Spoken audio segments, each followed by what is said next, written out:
So Melody said something really important. We do it for the kids. Kids at the center of everything we do here at Ubongo. If you've come to our office, you've probably, come across kids coming to meeting rooms and running around. And it's because we love how curious they are, and we love to see their childlike, wonderful learning and excitement. And kids give us the most honest feedback that we would never get from adults. Adults lie, but kids tell the truth. And we are all about that. So we definitely leverage that to basically, and that is what helps push us forward to continue to do everything that we do.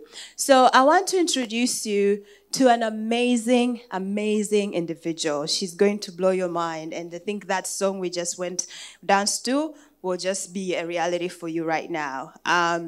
So she's a published writer, content producer, and photographer. She loves art, debate, literature, and is passionate about environmental sustainability. She loves trying new things, such as chess competitions and performing arts. And when she was younger, her parents noticed that she had a strong sense of imagination and encouraged her to write. This inspired her to write short stories of her own, which went on to be published.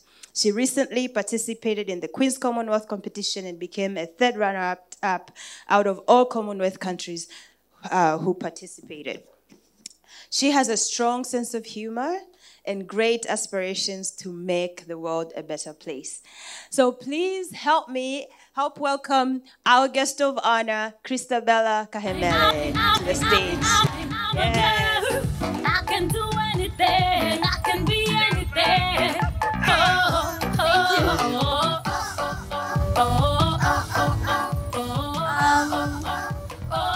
So I'm Christabella. Good morning. I'm a kid. Yeah. And I see that most of the people in this room are adults. And you're probably all very busy with your grown-up lives. It's always like government this, taxes that. So I'm not sure if you guys remember what it's like to be a kid, especially these days. So today, my job is to tell you about some things us kids wish you adults knew about us. So to start with, we kids have worries, just like you do. We worry about what's ahead of us. We worry about our future, about getting good grades, and about getting into universities. And we wonder if what we're studying now will be relevant when we're older. I mean, nobody wants to spend 8 hours in an accounting class just to grow up and find that all the accountants are being replaced by robots. It's not fun. And we worry about the future of the world that we're living in. I mean, with the coronavirus and global warming, we wonder if the world will be a safe place for us to live in when we're older. And we also wonder if the reason adults don't do anything is because they know they won't be around to suffer the consequences. But anyways. Also, we as kids love spending time with you. I have a lot of friends whose parents just send drivers to pick them up from school and shower them with presents and gifts and things, but they don't know their parents at all. Now, before I continue, do not misinterpret this message. We like getting presents from you. Don't stop doing that. Keep on doing that.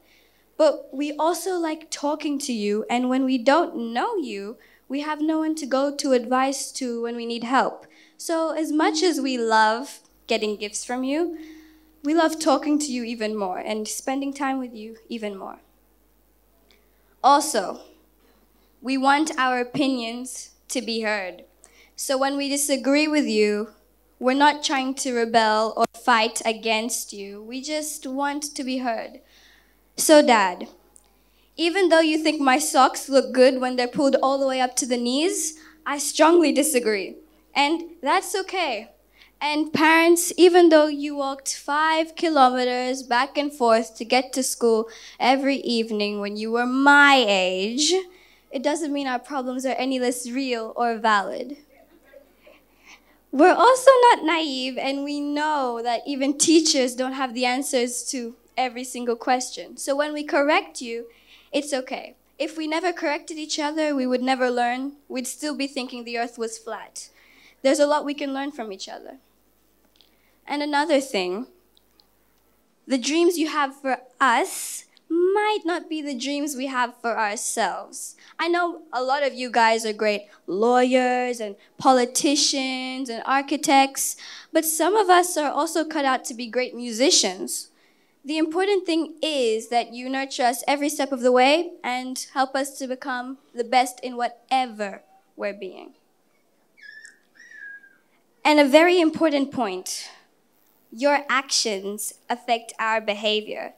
Sometimes when you go in schools, you notice there's an animosity between students and teachers. The students feel like the teachers are there to make them suffer. And I have a feeling sometimes the teachers feel the same way.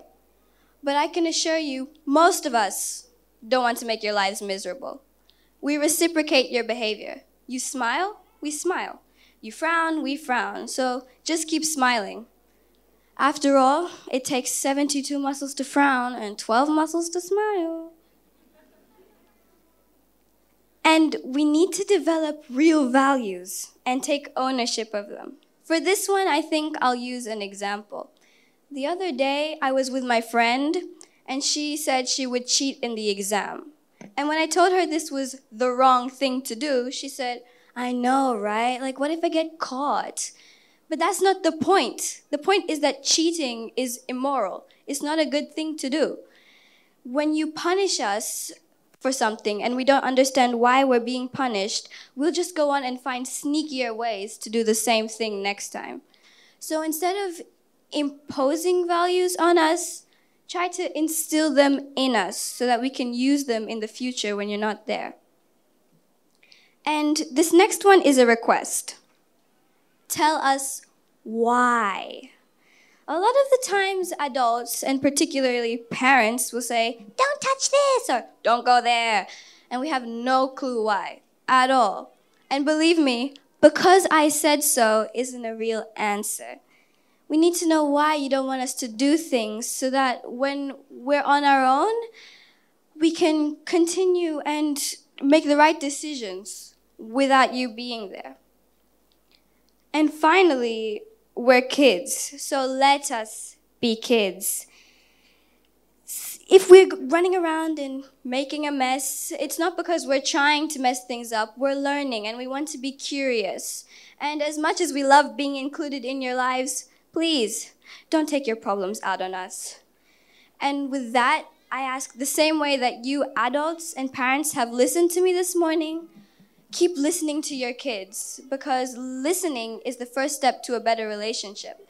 And once we have a better relationship, nothing is impossible for us. Thank you.